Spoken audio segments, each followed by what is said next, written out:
వాళ్ళకు state government సరి అయిన స్పందన లేకపోవడం సెంట్రల్ నుంచి. అంటే ఎలాంటి స్పందన అంటే వాళ్ళకి అంటే ఆయన చెప్పేది ఏంటంటే సెంట్రల్ నుంచి రావాల్సిన ఫండ్స్ రావట్లేదంట.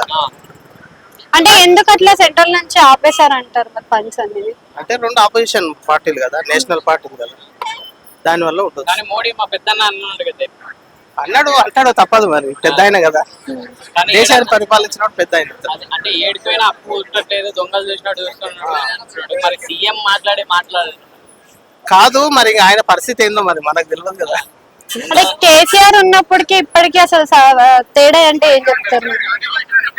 తేడా ఏంటంటే ఇప్పుడు ఆయన అప్పు తెస్తుండో ఏం చేస్తుండో మనకు తెలియదు, అందరికి ఇస్తున్నాను అయితే ఒకటి చూపించింది ఆయన. అంటే టిఆర్ఎస్ పార్టీ కూడా బిఆర్ఎస్ గా మారి స్టేట్ లెవెల్ నుంచి కేంద్రం స్థాయికి అంటే సెంట్రల్ లెవెల్ కి వెళ్ళింది.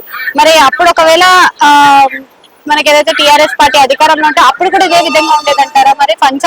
ఇట్లా అయ్యేది అది కూడా, ఎందుకంటే గవర్నమెంట్ ఇప్పుడు సెంట్రల్ నుంచి ఫండ్స్ రానప్పుడు స్టేట్ గవర్నమెంట్ అయితే ఏం చేయలేదు, వీళ్ళు మళ్ళీ బ్యాంకు నుంచి అప్పు చేయవలసిందే, మళ్ళా ఏదైనా బ్యాంకు నుంచి. అట్లాంటిది ఈయనకు దొరకట్లేదంట. అంటే దొంగలు చూసినట్టు చూస్తారు మమ్మల్ని అదే ఏంది నన్ను. అంటే ఆర్టీసీ వాళ్ళు గవర్నమెంట్ ఎంప్లాయీస్ స్ట్రైక్ చేసిన డిఏలు కూడా ఆగిపోయినాయి. ఇచ్చిండు ఒక పిఆర్సీ ఇచ్చిండు, బాండ్ పైసలు ఇచ్చిండు, డిఎల్ కూడా ఇచ్చిండు. అది అదొకటి క్లియర్ చేసి ఆగిపోయినాయి, కొందరికి ఇచ్చేస్తా. ఇంకో పిఆర్సీ ఉంది, అది ఇవ్వాల్సి ఉంది. అయితే నా దగ్గర డబ్బులు లేవు, ఇవ్వలేకపోతున్నా అని చెప్తున్నాడు. అంటే అట్లా చెప్పడం కరెక్టే అంటారా?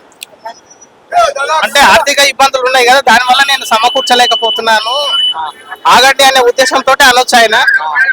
దాని వల్ల జరిగే నష్టం ఏంటంటే ఇన్వెస్టర్స్ రారు కదా అని.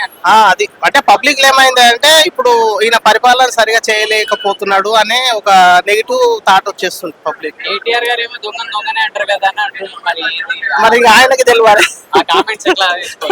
మనం ఏం చెప్పలేము దానికి. ఎందుకంటే రాజకీయ నాయకులు వాళ్ళు ఒకరినొకరు విమర్శించుకుంటారు, మంచిగా అవుతారు వాళ్ళు, మనం వాళ్ళ గురించి చెప్పలేము.